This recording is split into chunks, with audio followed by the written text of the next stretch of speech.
Gaano na nga ba kakomportable sa amin si Midnight magmula nung dumating siya sa amin? Kaya for today's video ay papakita ko sa inyo kung gaano na siya kakulit at kakomportable dito sa bahay namin. As in papakita ko sa video na to na naka-adjust na talaga siya. Hindi katulad nung unang dating niya dito.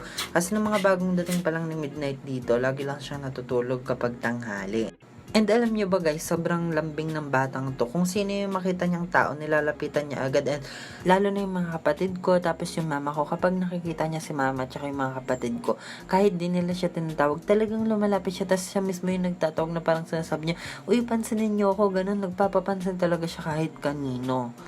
Sobrang takaw sa atensyon netong batang to, pero napaka-sweet niya.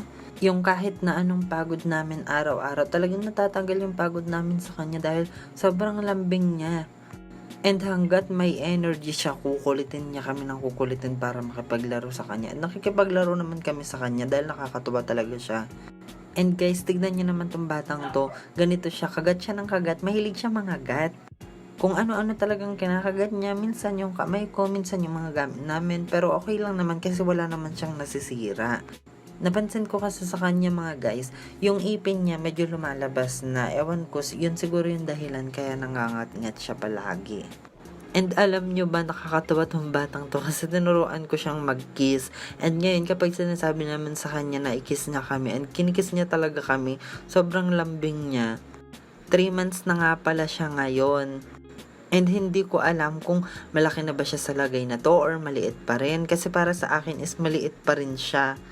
Eto nga kung mapapansin nyo, bagong gising pa lang ako dyan. Kasi pag umaga talaga, ngayon maaga na talaga ako nagigising. Kasi ginigising niya talaga ako. Yung kahit na natutulog pa lang ako, akitin niya ako dun sa kama, tapos didila-dilaan niya ako. Parang ginigising niya ako na, uy mama, gising ka na dyan, mag-ready ka na ng pagkain ko, ganun. Sa amin kasing dalawa ng partner ko, ako yung tinuturing niyang mama niya, tapos yung partner ko is yung papa niya. And sa lahat naman ng nagiging alaga ko, lahat sila malambing sa akin kasi nga ako yung tinuturing nilang mama nila and hindi sila takot sa akin mga B. And alam nyo ba kung ano pa yung isang kinatutuwa ko dito sa batang to? Ayaw niyang iniiwan ko siya kapag nandito ako sa bahay. Gusto niya, palagi niya akong nakikita.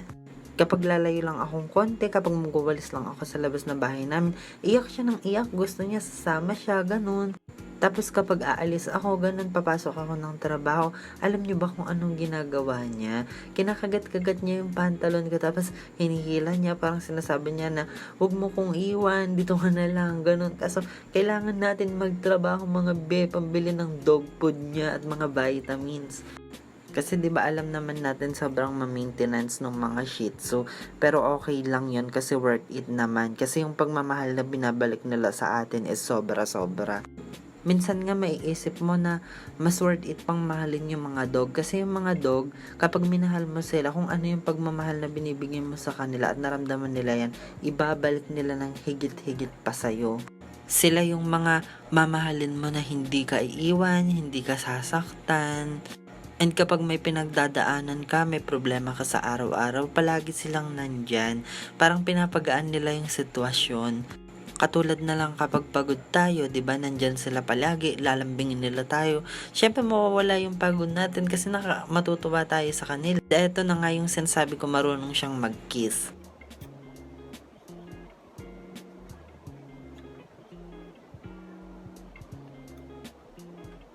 O diba, nakakatuwa tong batang to, and kahit nakinikis niya ako sa labi, hindi naman ako nandidiri kasi malinis naman tong mga alaga ko and palagi ko silang nililinis.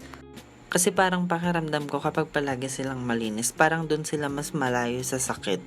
And kapag kinikis ako na itong batang to, sobrang lambing niya, parang sinasabi niya na I love you sa akin, sinasabi niya kung gaano niya ako kamahal, and mahal na mahal ko naman tong batang to. Kung mawawala na ako sa mundong to, pipiliin kong maging katulad ng asong to. Kahit gawin mo na lang akong aso, Lord. Gusto ko yung ganito akong kabait and napakalambing talaga na itong batang to. Mapapamahal ka talaga. At eto pa nga, 'di ba mag-isa lang siya dito sa bahay, mag-isa lang siya na dog namin.